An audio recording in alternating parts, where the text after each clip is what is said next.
Paper के लिए खंड ए। आज हम इम्पोर्टेंट 10 क्वेश्चन करेंगे बहुविकल्पीय जो आपके प्रश्न पत्र में आ सकते हैं।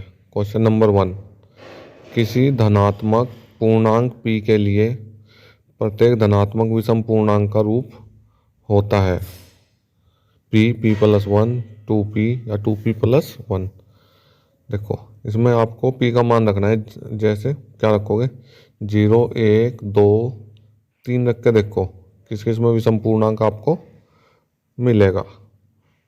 ठीक है, चलिए देखते हैं। क्वेश्चन नंबर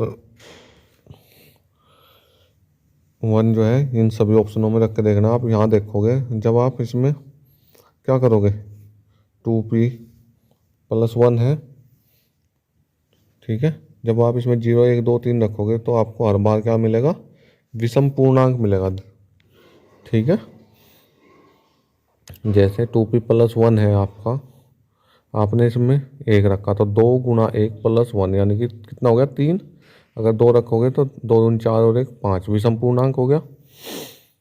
ठीक है, ऐसे ही 3 रखोगे तो कितना हो जाएगा, 7। अब क्वेश्चन नंबर 2 देखो आप, यदि द्विघात बहुपद k minus 1 x square plus के एक्स प्लस 1 के शून्यकों में एक शून्यक माइनस 3 है तो k का मान है। ठीक है, k का मान ज्ञात करना है आपको। कैसे ज्ञात करोगे,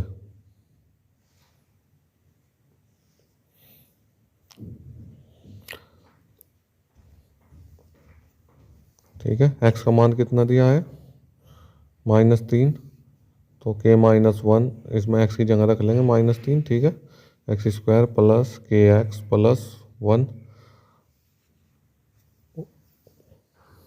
तो k माइनस 1 एक्स की जगह रखो -3, तो -3 का क्या हो जाएगा, स्क्वायर प्लस k और कोष्टक में -3 प्लस 1। ठीक, तो दोबारा फिर के 3 का वर्ग 9 हो जाएगा, k माइनस 1 फिर प्लस माइनस माइनस -3k और प्लस 1। अब इस 9 की गुणा अंदर कर दो इसमें कोष्टक में, तो क्या हो जाएगा आपके पास, ये शून्य को -3 है तो बराबर में आपको 0 लेके चलना है। ठीक है, तो 9k minus 9, 9k minus 9 minus 3k plus 1 बराबर 0। 9k में से 3k गए तो कितने बचे, 6k, और ये हो गए -8 बराबर 0। तो 6k बराबर 8। ठीक है, k बराबर हो गया 8/6। इससे ख़त्म, 4 बार 2 से काटा, ये 3 बार तो 4/3। तो दूसरा शून्य क्या प्राप्त हुआ है हमें, ये हुआ है k बराबर 4/3। ये दूसरा शून्य नहीं है, k का मान है, सॉरी। ठीक है, तो k का मान क्या ज्ञात हुआ है, 4/3। ये आपका आंसर हो गया। ठीक है, चलिए चलते हैं नेक्स्ट क्वेश्चन पर। क्वेश्चन नंबर 3, के किस मान के लिए युग्म 2x प्लस 3y बराबर 5 और 4x प्लस के किस मान के लिए समीकरण युग्म 2x प्लस 3y बराबर 5 और 4x प्लस ky बराबर 10 के अपरिमित रूप से अनेक हल है। अपरिमित रूप से अनेक हल का मतलब है, देखिए क्या प्रतिबंध है। ठीक है, क्वेश्चन नंबर 3, 2 समीकरण दी गई है हमें, 2x प्लस 3y बराबर 5। ठीक है, और दूसरे समीकरण नंबर 1। ठीक है, और दूसरी समीकरण है 4x प्लस ky और बराबर 10। समीकरण नंबर 2। ठीक है, a1 बराबर 2 है, b1 बराबर है 3 और c1 बराबर है 5। ठीक है, ऐसे ही a1 बराबर a2 बराबर है 4, b2 बराबर है k और c2 बराबर है प्लस के 10।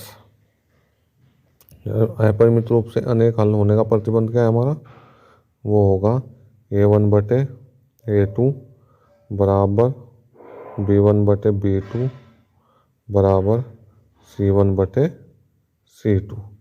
ये जो है अपरिमित रूप से अनेक हल होने का क्या है, प्रतिबंध। चलिए A1 का मान 2 और A2 का मान 4 बराबर B1 का मान 3 और B2 का मान K। ठीक है, 5/10। इन दोनों को लेकर आप जो है इसे सोल्व कर लो। 2/4, ये 2 के हो जाएगा और 3 चौक 12, 2 से इसे काटो तो कितना हो जाएगा, ठीक है, बटे 2 6 बार। के का मान आया है 6। तो आपका आंसर कितना हो गया, के का मान 6। तो 6 का है ऑप्शन डी आपका क्या है, राइट आंसर। ठीक है,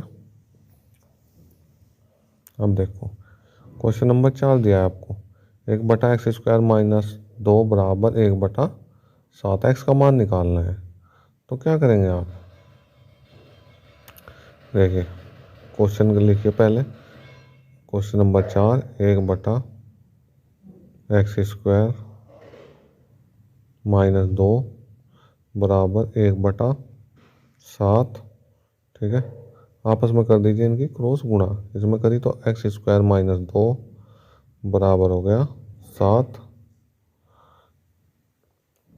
x² बराबर 7 + 2 इक्वल टू कितना हो जाएगा, x² बराबर 9।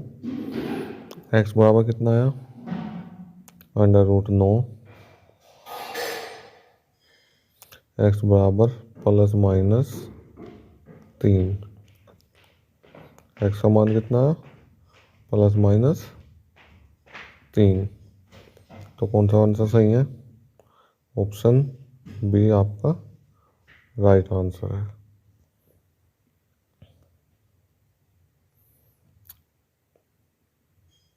क्वेश्चन नंबर 5, 1 से 10 तक की धनात्मक सम संख्याओं का समांतर माध्य होगा। 1 से 10 तक की धनात्मक सम संख्याओं का समांतर माध्य निकालना है। तो कौन सी होंगी, 2 4 6 8 और ठीक है। तो समांतर माध्य निकालना है तो कितना हो गया, 2 + 4 + 6 + 8 और बटे कितना, कितनी संख्या है टोटल 4। तो आप जानते हैं पदों का योग बटे पदों की संख्या क्या होता है, समांतर माध्य। तो 20/4, 4 से काटा तो कितनी बार कटी, 5 बार। तो ऑप्शन डी क्या है आपका राइट आंसर। ऑप्शन डी क्या हो जाएगा, राइट आंसर। ठीक है, चलिए अगला देखिए क्वेश्चन। अगले क्वेश्चन में क्या है, 2 आकृतियां जिनके आकार समान हो परंतु आवश्यक रूप से आमाप समान न हो कहलाती है, क्या कहलाऊंगी, वो कहलाऊंगी हमारी समरूप आकृतियां। क्वेश्चन नंबर 7 देखिए। ठीक है, क्वेश्चन नंबर 7 में क्या है, बिंदुओं 5 0 और -12 0 के बीच की दूरी है। अब बीच की दूरी का फॉर्मूला क्या होता है हमारा, देखिए क्वेश्चन नंबर 7 और बीच की दूरी का फॉर्मूला होता है हमारा, ये जैसे 2 बिंदु दिए हैं, ये हो गया इनकी बीच की दूरी। ये ए बिंदु और ये बी।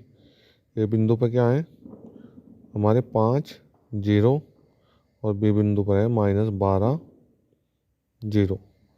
इनके बीच की दूरी ज्ञात करनी है आपको। कैसे करोगे, ए बी के बीच की दूरी हो जाओगी √x1 - x2 का स्क्वायर और प्लस y1 - y2 का स्क्वायर। ये x1 y1 के मान है और ये है x2 y2 के मान। चलिए इसमें मान रख लेते हैं। x1 का मान कितना दिया है 5 माइनस x2 का मान है -12 माइनस माइनस +12 इसका स्क्वायर और प्लस जो गया 0 - 0 का स्क्वायर कितना हो जाएगा 17 17 का स्क्वायर 289 और प्लस 0 माइनस 0 कितना हो जाएगा 0। तो 289 इसे लिख लोगे 17 गुना 17। तो बाहर कितना आया 17। तो आपका मान कितना है 17 इकाई। ये आपका आंसर हो जाएगा। ठीक है, तो कितना है आंसर 17। चलिए नेक्स्ट क्वेश्चन देखते हैं आप क्या होगा। अगला क्वेश्चन है यदि 3 कोट ए बराबर 4 तो sec a का मान ज्ञात कीजिए। अब देखो क्या दिया है क्वेश्चन नंबर 8 में। 3 कोट ए बराबर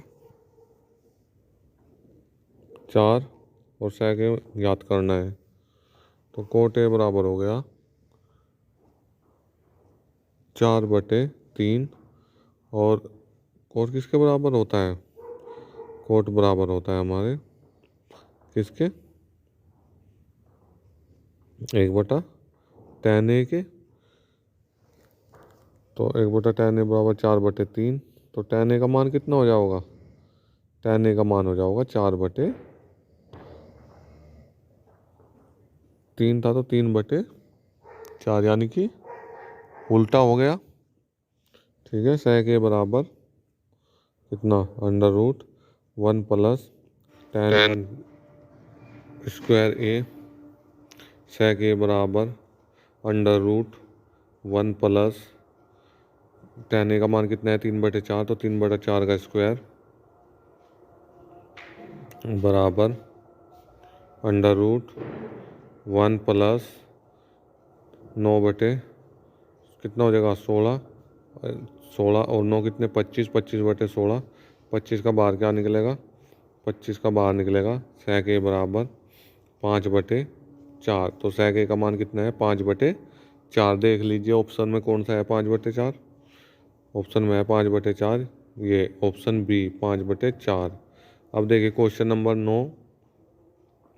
एक मीनार की ऊंचाई 20 मीटर है, जमीन पर बनने वाली इसकी छाया की लंबाई 20√3 मीटर है। सूर्य का उन्नयन कोण कितना होगा। ठीक है, चलिए इसे डायग्राम से समझते हैं।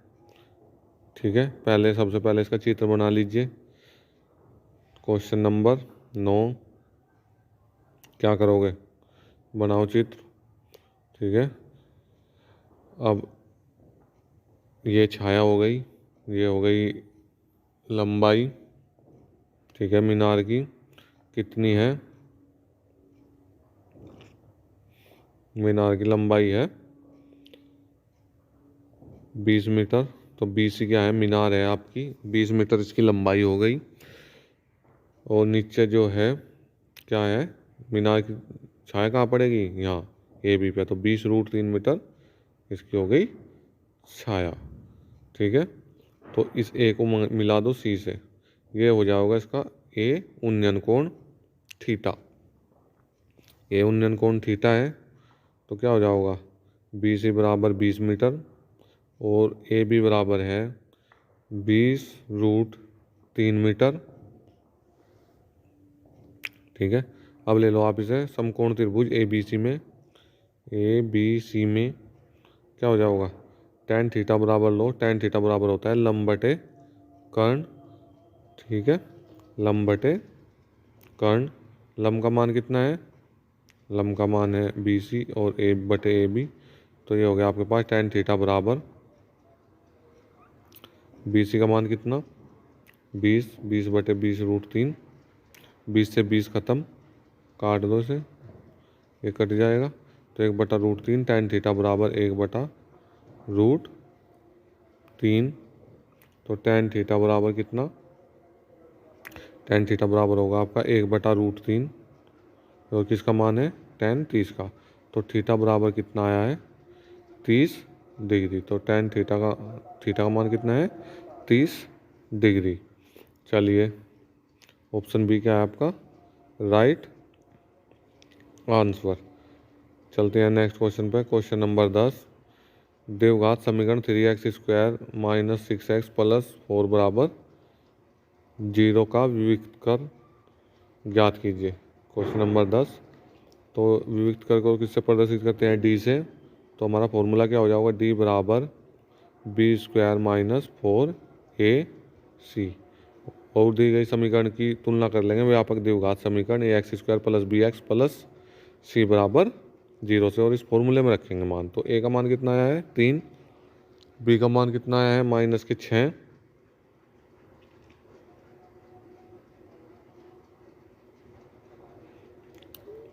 और सी का मान कितना आया है 4। तो डी बराबर कितना है -6 का वर्ग, यानी कि बी का वर्ग -6 है, और -4 गुणा 3 गुणा 4, तो कितना हो जाएगा आपका, ये हो जाएगा 6 छंग 36, और ये हो जाएगा 16 3 48, -48, डी बराबर -12। तो वियुक्त कर का मान कितना आया है 12। ठीक है, ऑप्शन सी। चलिए मिलते हैं नेक्स्ट वीडियो में, और हमारे चैनल को सब्सक्राइब कर लीजिएगा। धन्यवाद।